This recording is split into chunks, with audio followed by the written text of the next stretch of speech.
देवरानी के कमरे से जुड़ी जेठानी की खिड़की। गोरी सुंदर निशा नाम की लड़की सुंदर सी डिजाइनर मॉडर्न साड़ी पहने एक आलीशान घर के लिविंग रूम में अपने माता पिता दीपेश, रुक्मिणी और छोटी गौरी सुंदर मॉडर्न बहन सुनीता के पास खड़ी थी। सुनीता ने मॉडर्न कपड़े पहने हुए थे। माँ, आप बिल्कुल भी चिंता मत कीजिए। मैंने कहा ना आपको कि अनीता ही मेरी देवरानी बनेगी। ऐसा ही होना चाहिए निशा। तेरे ससुराल वाले तो कितने अमीर हैं, उनका शहर में कितना नाम है। अगर अनीता भी उसी घर की बहू बन गई तो तुम दोनों बहनें जीवन भर उस घर में राज करोगी। आपके देवर जी तो कितने हैंडसम है दीदी, मुझे उन्हीं से शादी करनी है। तेरी शादी देवर जी से ही होगी अनीता, ये मेरा वादा है तुझसे। बस सही समय आने पर मैं माँ जी और सबसे तेरे और देवर जी के रिश्ते की बात करूंगी। अच्छा, मैं चलती हूँ। निशा वहां से चली जाती है। थोड़े समय बाद निशा इसी शहर में अपने बड़े से आलीशान अमीर ससुराल में आती है, जहां घर के लिविंग रूम में निशा के सास ससुर हिमानी, हरीश, बूढ़ी दादी सास जानकी देवी और नंद रिया ये सब सोफे पर बैठे थे। निशा के ससुराल वाले काफी अमीर और मॉडर्न लोग हैं। निशा बहू, तुम्हें आने में इतना समय कैसे लग गया? घर में कितने सारे काम हैं। सॉरी माँ जी, वो माँ ने मुझे रोक लिया था। अभय जी और देवर जी अब तक आए नहीं। वो आते ही होंगे बहू, तुम जाकर खाने की व्यवस्था करो।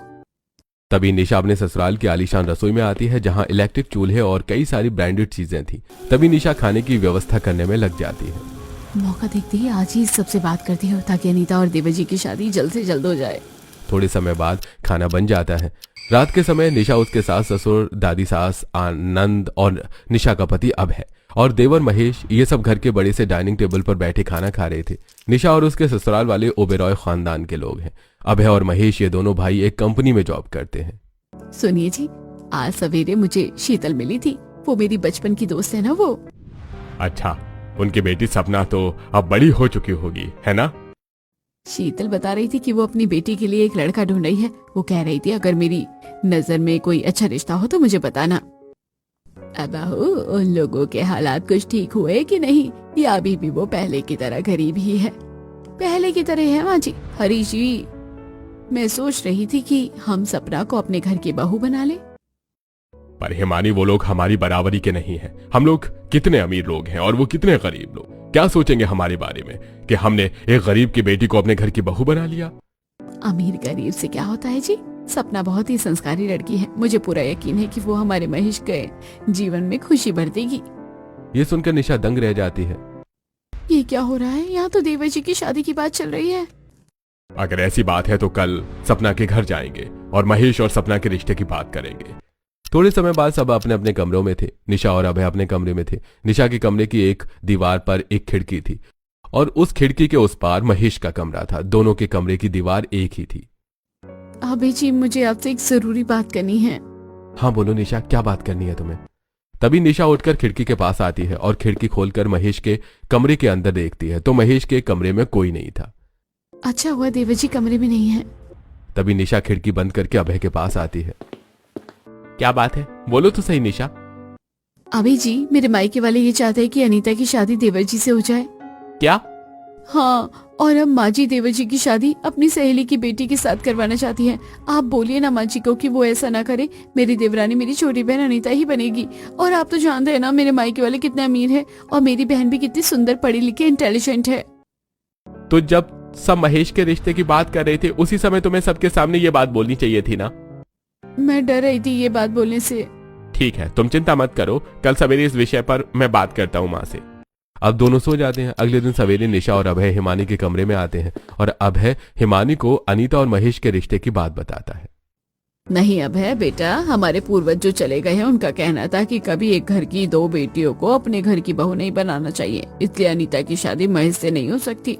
माँ जी, मेरी बहन बहुत अच्छी है, इस बात में कोई शक नहीं है बहू, पर हम अपने उसूलों के खिलाफ नहीं जा सकते। अब तुम भी इस बात को अपने जहन से निकाल दो, महेश की शादी सपना से ही होगी।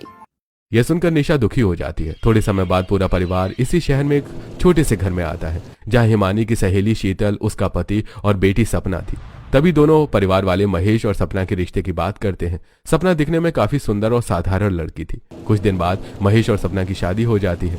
शादी के दूसरे दिन सवेरे सब घर में डाइनिंग टेबल पर बैठे थे। तभी सपना साधारण सिंपल साड़ी पहने रसोई में चाय नाश्ता लेकर आती है। बाकी सबने डिजाइनर मॉडर्न कपड़े पहने हुए थे। हाँ, अरे सपना, ये कैसे गरीबों की तरह कपड़े पहन रखे हैं तुमने? हाँ। सपना बहू, ये कैसा पहनावा है तुम्हारा? क्या हुआ माँ जी, मेरी ये साड़ी अच्छी नहीं है क्या? भाभी, हम ओबरॉय खानदान के लोग हैं और काफी मॉडर्न हैं। आपका ये पहनावा देखकर लग ही नहीं रहा है कि आप इस घर की बहू हैं। ऐसा लग रहा है जैसे आप यहाँ की नौकरानी हैं। सपना, तुरंत कमरे में जाओ और भाभी की तरह कोई डिजाइनर साड़ी पहन कर आओ। अगर आस पड़ोस वाले तुम्हें इस अवतार में देखेंगे तो सब काफी मजाक बनाएंगे हमारा। तभी सपना कमरे में चली जाती है। किसी गरीब को अपने घर की बहू बनाने का यही अंजाम होता है। थोड़े समय बाद सपना डिजाइनर मॉडर्न साड़ी पहनकर बाहर आती है। तभी अभय और महेश अपने काम पर चले जाते हैं और सपना घर के कामों में लग जाती है। रात का समय निशा अपने कमरे में फोन पर अपनी माँ से बात कर रही थी। मुझे माफ कर दीजिए माँ, मैंने बहुत कोशिश की माँ जी को मनाने की, पर पता नहीं माँ जी को उस गरीब सपना में क्या ऐसा दिखा कि उसके सिवाय उन्हें कोई नजर ही नहीं आ रहा था। कितने अरमान सजाए थे अनीता ने इस रिश्ते को लेकर, पर तुम्हारी सास ने अनीता के सभी अरमानों पर पानी फेर दिया। माँ जी ने तो मुझे भी आप सबकी नजरों में गिरा दिया। माँ निशा, अब जब तेरी सास ने तेरी इज्जत नहीं रखी ना, तो अब तू सपना को वहाँ इतनी बुली कर दे कि तेरी सास को अपनी गलती का एहसास हो जाए कि उसका ये फैसला वाकई में कितना गलत है। रुक्मिणी निशा को उसकी सास के खिलाफ भड़काने लगती है। थोड़े समय बाद महेश के कमरे में कुछ हलचल होने लगती है। माँ, मैं आपसे बाद में बात करती हूँ, लगता है बाजू के कमरे में कोई आया है। तभी निशा अपने कमरे की खिड़की के पास आती है और थोड़ी खिड़की खोलकर महेश के कमरे के अंदर देखती है। अंदर सपना बेड पर अकेली बैठी हुई थी। बाप रे, इस घर में कितने ज्यादा काम रहते हैं। तभी सपना के कमरे में उसकी सास हिमानी और बूढ़ी दादी सास जानकी देवी आती हैं। दोनों के हाथों में 2 थैलियां थी। माँ जी आप? तभी हिमानी सपना को कई सारे सोने के नेकलेस देती है। बहू, ये पूरे 20 लाख रुपए के गहने हैं। ये हमारे रिलेटिव और हमारे और से तुम्हारे लिए हैं। इन्हें अच्छे से अपने पास संभाल के रखना। तभी जानकी देवी एक सुंदर पुरानी डिजाइन का बढ़िया सा नेकलेस सपना को देती है। सपना बहू, ये हमारा खानदानी नेकलेस है। हमारे घर में जब भी नई बहू आती है हम उसे ये नेकलेस देते हैं। ये हमारे पूर्वजों से परंपरा चलती आ रही है। अब इस घर में नई बहू जब तक नहीं आ जाती, इस नेकलेस को तुम अपने पास संभाल के रखना। निशा ये सब अपने कमरे से देख रही थी। माँ जी, दादी माँ, आप ये गहने मुझे मत दीजिए। ये काफी कीमती गहने हैं। अगर ये मुझसे खो गए तो इन्हें आप अपने पास रख लीजिए। नहीं बहू, तुम इन्हें अपने पास रखो। जब भी कोई फेस्टिवल आए या कोई प्रोग्राम आए तुम इन्हें पहन लेना। तभी हिमानी और जानकी देवी वहां से चले जाते हैं। माँ जी और दादी माँ ने तो कितनी बड़ी जिम्मेदारी दी थी मुझे। अब कैसे संभालूं मैं इन्हें, इतने कीमती गहने को? कहीं मुझसे ये खो गए तो? तभी सपना उन गहनों को महेश की अलमारी में एक लॉकर में रख देती है और उस लॉकर की चाबी अलमारी में रख देती है। अरे वाह, इस खिड़की के होने से तो मेरा कितना फायदा हो रहा है। अपने इस गरीब देवरानी को अपने इस परिवार की नजरों में गिराने का रास्ता जो मिल गया। अगले दिन सवेरे सब घर में बैठे चाय नाश्ता कर रहे थे। तभी महेश और अभय अपने काम पर चले जाते हैं और सपना घर के काम में लग जाती है। माँ जी, चलिए हम हॉस्पिटल जाकर आते हैं। थोड़े समय बाद सपना कपड़े धो रही थी। तभी निशा चुपके से सपना के कमरे में आती है और उसकी अलमारी से वो चाबी निकालती है। जल्दी से सारे गहने निकालकर इस खिड़की से अपने कमरे में फेंक देती हूँ। तभी निशा उस लॉकर को खोलती है। उधर सपना कपड़े धोने में व्यस्त थी। थोड़े समय बाद निशा सारे गहने निकालकर खिड़की से अपने कमरे में फेंक देती है और अपने कमरे में आकर वो सारे गहने अपने तकिए के अंदर छुपा देती है। अब किसी को शक नहीं होगा कि सपना के गहने मैंने चुराए हैं। तभी निशा बाहर आती है और घर के काम में लग जाती है। रात का समय सब घर के लिविंग रूम में सोफे पर बैठे थे। मेरे कमरे की खिड़की सच में कमाल की है। उसकी सहायता से आज मेरा कितना बड़ा काम हो गया। चलो मैं अपनी देवरानी को सबकी नजरों में बुरा बनाती हूँ। दादी माँ, आपने मुझे वो अपना खानदानी गहने जो दिया था ना, पुराने डिजाइन वाला, वो नेकलेस मेरी माँ को बहुत पसंद आया है और माँ भी सेम वैसा ही नेकलेस बनाना चाहती है। अच्छा, ये तो बड़ी अच्छी बात है। तो मुझे वो दे दो ना, कुछ दिन के लिए वो नेकलेस मिल सकता है क्या? दादी माँ, 2 दिन बाद मेरी माँ वो नेकलेस लौटा देगी। हाँ हाँ, क्यों नहीं बहू। सपना बहू, मैंने तुम्हें जो अपना खानदानी नेकलेस दिया था वो नेकलेस लेकर निशा बहू को दे दो। जी दादी माँ। तभी सपना कमरे में आती है और जैसे ही तिजोरी खोलकर देखती है तो उसमें एक भी नेकलेस नहीं था। अरे सारे नेकलेस कहाँ गए? यही तो रखे थे मैंने।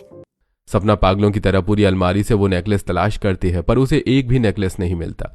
कहाँ चले गए सारे नेकलेस? यही लॉकर में तो रखे थे मैंने। अम्मा जी और सबको क्या जवाब दूंगी मैं? सपना काफी रो रही थी। थोड़े समय बाद सपना रोते रोते कमरे से बाहर सबके पास आती है। क्या हुआ सपना, तुम रो क्यों रही हो? क्या हुआ बहू? यह सुनकर सबके होश उड़ जाते हैं। चलो ड्रामा शुरू हो चुका है, अब असली मजा आएगा। माँ जी, आपने जो मुझे नेकलेस दिए थे वो सब मैंने अपनी अलमारी की तिजोरी में रखे थे, पर अब उस तिजोरी में नहीं है। क्या नेकलेस गायब हो गए? ऐसे कैसे गायब हो गए? पता नहीं माँ जी, मैंने तो तिजोरी में ही रखे थे। सपना तुम इतनी लापरवाह कैसे हो? वो गहने लाखों के थे। तभी सब नेकलेस तलाश करने लगते हैं पर किसी को नेकलेस नहीं मिलते। तभी हिमानी और सब सपना को खूब खरी खोटी सुनाते हैं। सपना बहू, तू इतनी लापरवाह कैसे है? माँ जी माफ करना, छोटी मुंह बड़ी बात। जब आपकी बहू गहने नहीं संभाल सकती, वो घर संसार क्या खाक संभालेगी? लगता है तुम्हें अपनी बहू बनाकर हमने अपने जीवन की सबसे बड़ी गलती कर दी है सपना बहू। हिमानी सपना को खूब खरी खोटी सुनाने लगती है। रात का समय हिमानी अपने कमरे में थी और निशा उसके पैरों की मालिश कर रही थी। सपना बहू की वजह से हमारा कितना नुकसान हो गया, पता नहीं किसने वो नेकलेस चुरा लिया होगा। माँ जी, ये गरीब लोग ना बड़े लालची होते हैं। और रही बात हमारे घर की, तो हमारे घर कभी चोरी नहीं होती। और कोई ऐसा भी तो कर सकता है कि, मुझे तो लगता है कि सपना ने वो सारे गहने अपने मायके भेज दिए हो। सही कहा तूने निशा बहू, उस सपना ने सारे गहने उसकी माँ के घर भेज दिए होंगे। दोनों आपस में बातें करने लगते हैं। रात का समय निशा अभय अपने कमरे में थे। निशा अपने कमरे की खिड़की के पास खड़ी सपना और महेश की बातें सुन रही थी। मैं तो यहाँ आते ही सबकी नजरों में गिर गई। माँ जी मुझसे इतनी नाराज हो गई कि वो मुझसे बात तक नहीं कर रही। महेश जी, वो नेकलेस कहाँ गए मुझे सच में नहीं पता। कैसी बातें कर रही हो सपना? गहने तुमने ही रखे थे और कोई भी इस कमरे में नहीं आता। माँ जी मुझसे नाराज है जी। अब ऐसा क्या करूँ मैं कि माँ जी की नाराजगी खत्म हो जाए? अगर तुम्हें माँ की नाराजगी खत्म करनी है तो तुम माँ के लिए गाजर का हलवा, मेथी के पकौड़े और साथ में बिरयानी बनाओ। ये तीनों चीजें माँ को बहुत पसंद है। ये खाती माँ की सारी नाराजगी दूर हो जाएगी। अब ये सारी बातें निशा खिड़की से सुन लेती है। अच्छा, तो माँ जी को खुश करने की तैयारियां चल रही हैं, पर मैं भी निशा हूँ। मैं इतनी आसानी से सपना को माँ जी की नजरों में अच्छा नहीं बनने दूंगी। अगले दिन दोपहर में सपना रसोई में गाजर का हलवा, मेथी के पकौड़े और बिरयानी बना रही थी। गाजर का हलवा, पकौड़े और बिरयानी खाकर माँ जी एकदम खुश हो जाएंगी। तभी वहां निशा आती है। और मेरी प्यारी देवरानी जी, क्या बना रही हो खाने में? लगता है कुछ खास बन रहा है। हाँ, मैं गाजर का हलवा, मेथी के पकौड़े और साथ में बिरयानी बना रही हूँ। माँ जी को बहुत पसंद है ना, बस ये सब खाकर माँ जी की नाराजगी दूर हो जाए।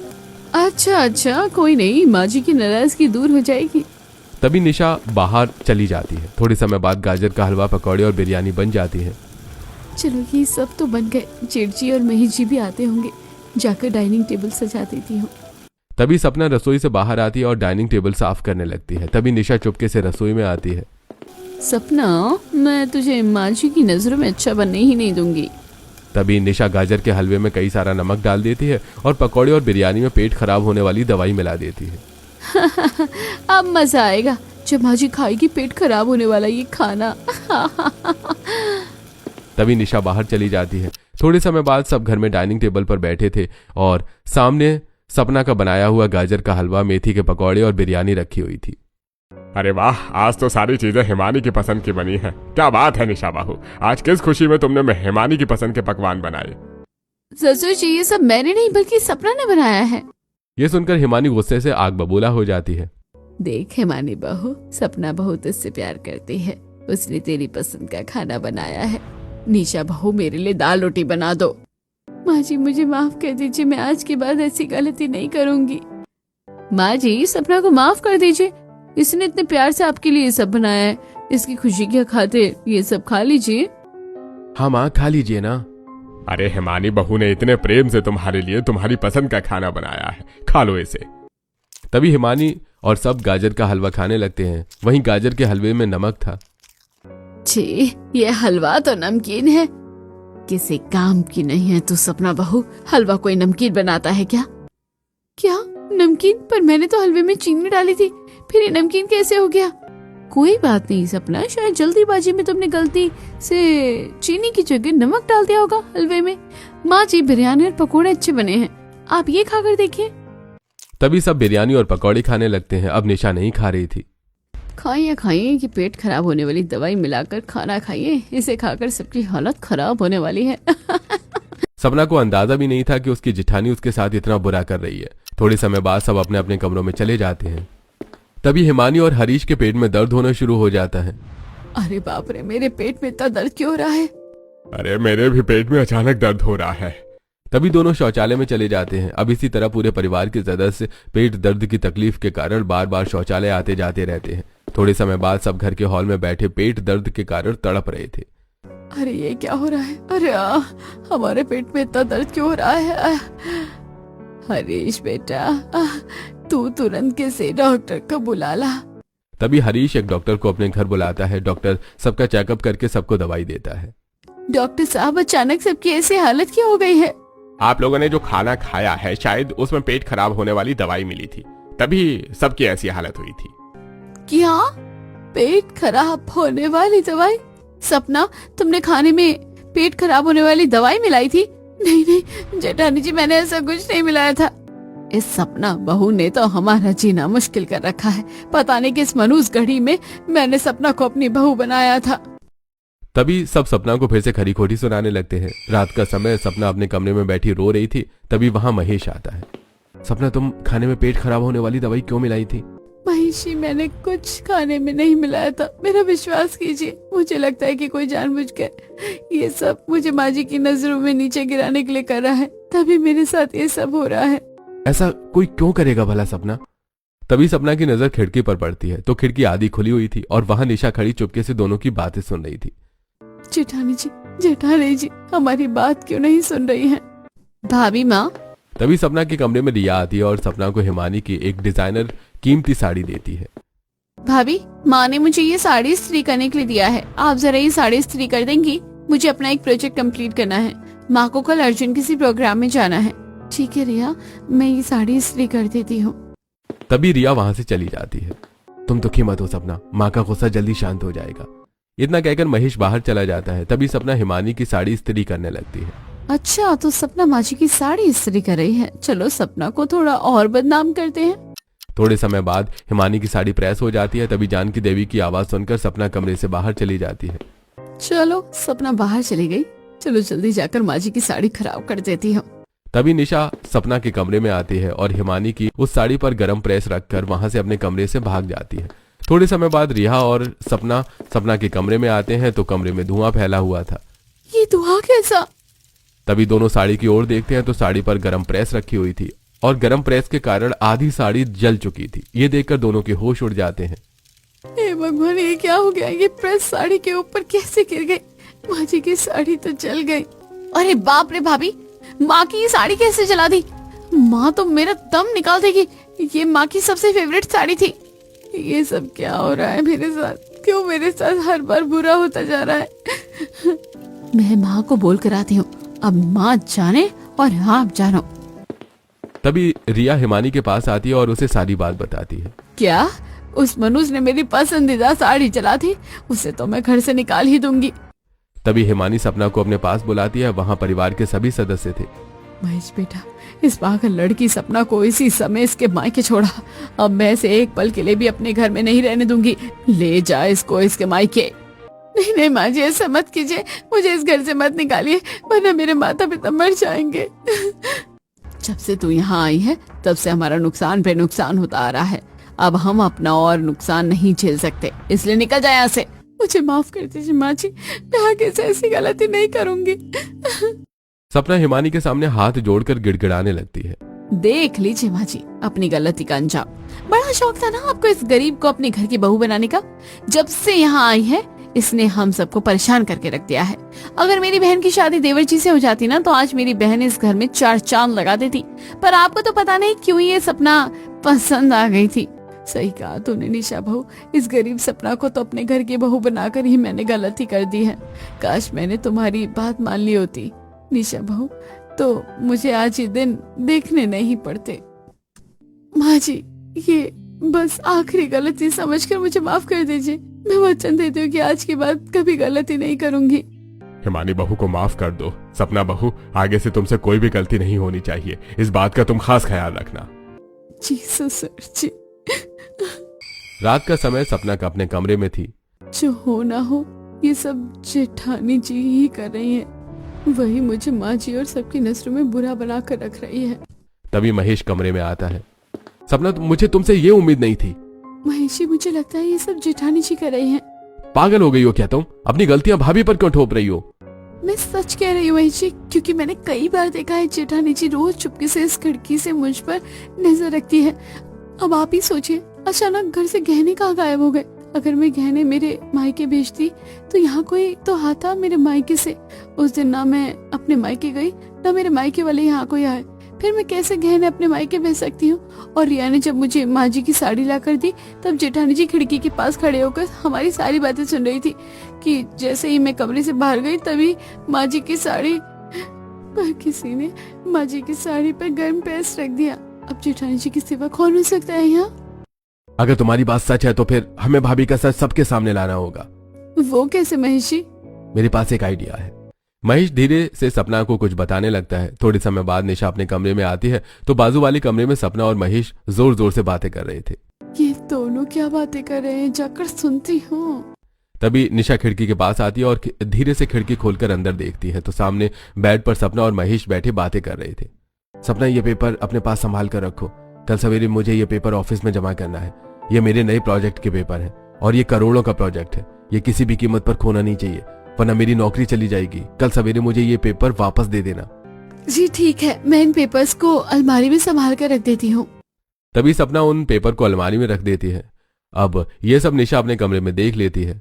ओहो, तो देवर जी की नौकरी का सवाल है, तो चलो अब देवर जी को उनकी नौकरी से छुटकारा दिलाते हैं। अगले दिन सवेरे सपना रसोई में थी और महेश नीचे सबके पास बैठा हुआ था। तभी निशा सपना के कमरे में आती है और अलमारी से वो पेपर निकाल लेती है। सॉरी देवर जी, आपकी नौकरी अब खतरे में पड़ने वाली है। तभी निशा वो पेपर लेकर वहां से चली जाती है। थोड़े समय बाद सब नीचे थे। सपना, मैंने कल रात जो तुम्हें प्रोजेक्ट के पेपर दिए थे वो पेपर लाकर दो मुझे। अरे सारे पेपर सही से देख लिए ना तूने महेश? जी भाई। तभी सपना कमरे में आती है तो अलमारी में वो पेपर नहीं थे।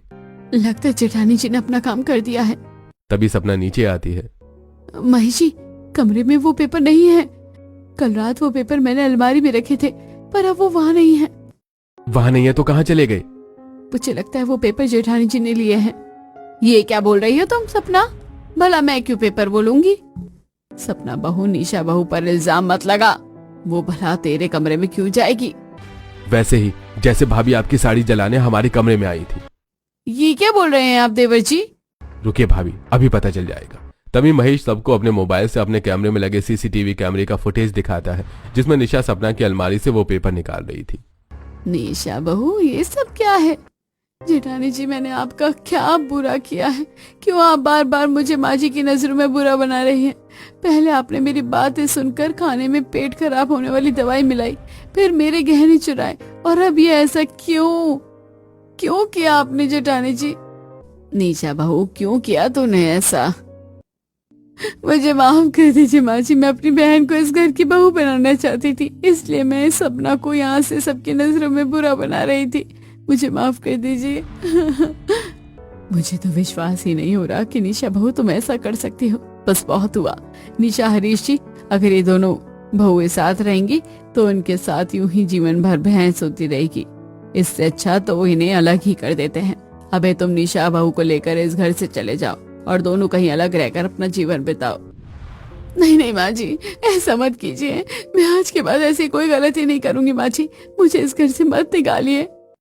माँ, भाभी को मत निकालिए इस घर से। मैं खुद सपना को लेकर यहाँ से जा रहा हूँ क्योंकि कंपनी वालों ने मेरा ट्रांसफर उदयपुर शहर की कंपनी में कर दिया है। अब से हम वहीं रहेंगे। फिर क्या था, अगले ही दिन महेश सपना को लेकर उदयपुर चला जाता है, जिसके बाद दोनों अकेले रहकर मजे से अपना जीवन बिताते हैं और इधर निशा और सब अपना जीवन बिताने लगते हैं।